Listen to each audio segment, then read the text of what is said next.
Sociedade do desempenho, libertarianismo e progressismo. A era perfeita para a ascensão do libertarianismo e progressismo.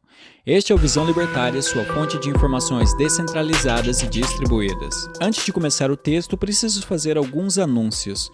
Usarei inúmeros termos extraídos do livro Sociedade do Cansaço, de Byung-Chul Han. Contudo, irei utilizá-los para o melhor entendimento das ideias que desejo passar. O conteúdo deste artigo não expressa a visão do citado autor. Aqui abordarei uma visão mais política dos fenômenos discutidos na obra, enquanto Byung explorou a fundo as consequências psicológicas e psiquiátricas das mudanças descritas e reveladas por ele. Agora vamos ao artigo. Pode soar estranho, porém é provável que o momento atual seja um período fértil para o florescimento do libertarianismo e do progressismo, pois mesmo com as suas diferenças, ambas as formas de pensamento apresentam características comuns muito valorizadas na atual sociedade do desempenho, em oposição à antiga sociedade disciplinar marcada pela violência imunológica. Provavelmente esses termos são singulares aos seus ouvidos, por isso eu vou dar uma breve explanação sobre cada um deles. Sociedade disciplinar foi um termo cunhado por Foucault e descreve bem a sociedade do século passado,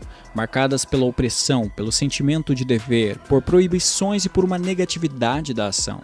Um período em que se predominavam os deveres e não os direitos.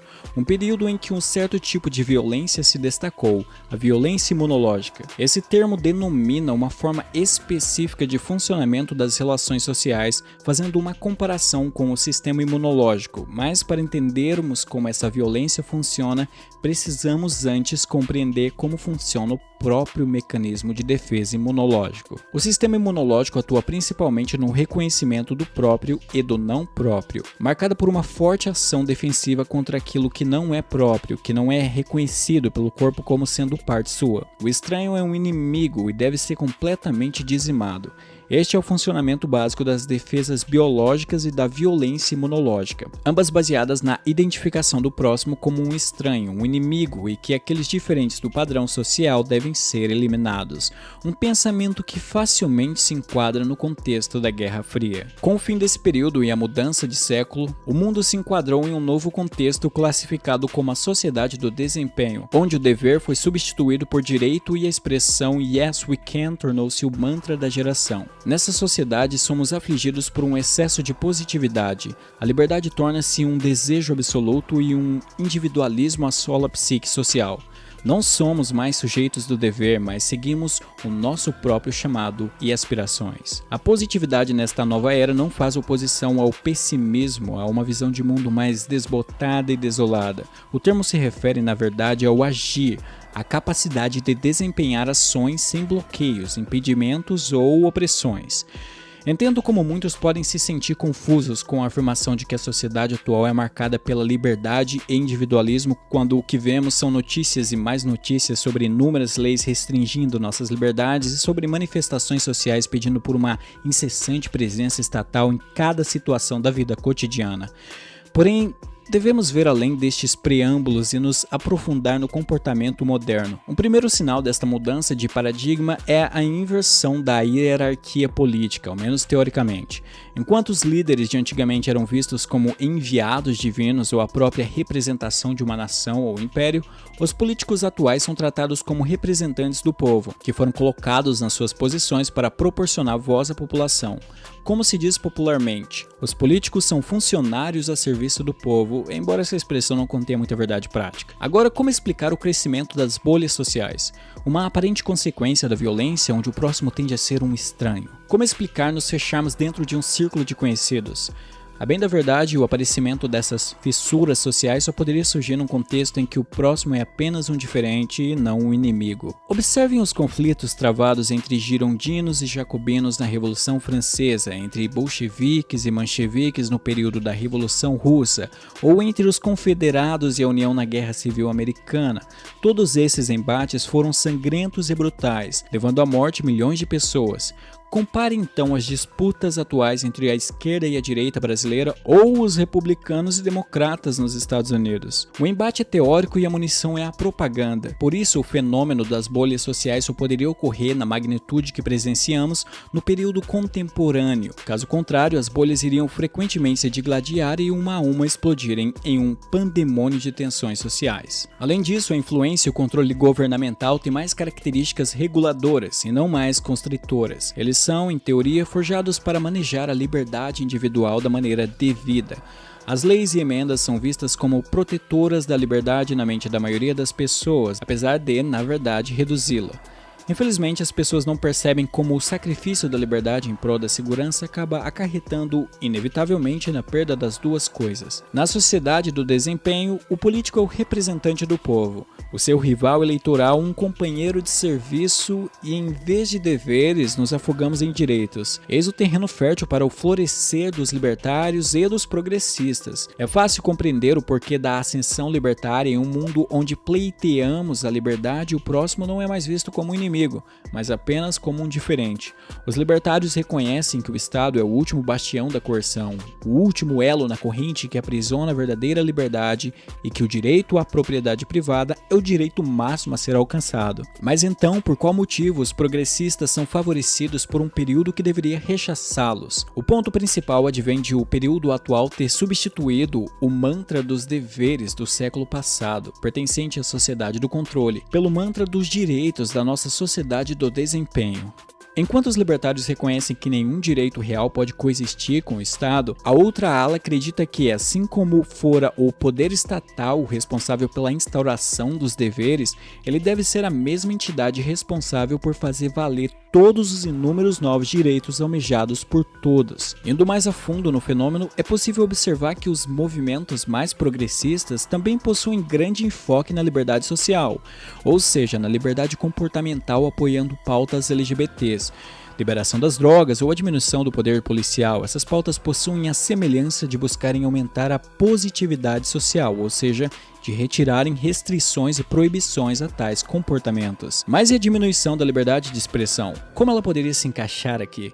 As críticas voltadas às pautas sociais, como a ideologia de gênero, a questão LGBT e outras situações, são vistas como elas próprias, repressoras e carregadas por aspectos negativos. Os progressistas confundem palavras com ações opressivas e assim tendem a rechaçar qualquer crítica contra suas pautas sociais, visando manter em pé o mundo florido construído por eles. Mesmo a religião não escapa das investidas da feroz sociedade do desempenho. A religião é um dos últimos bastiões da essência imunológica, a oposição clara do absoluto frente ao relativo. A própria composição das religiões monoteístas dominantes impede uma conversão mais rápida da estrutura imunológica para uma forma mais permissiva e abrangente. Existem mandamentos, leis divinas, uma verdade, um Deus, não há lugar para o estranho, o diferente, as regras são claras e a recompensa ou a punição também o são. Contudo, mesmo a religião está perdendo seus traços imunológicos. O número cada vez maior de vertentes cristãs demonstra tal fenômeno.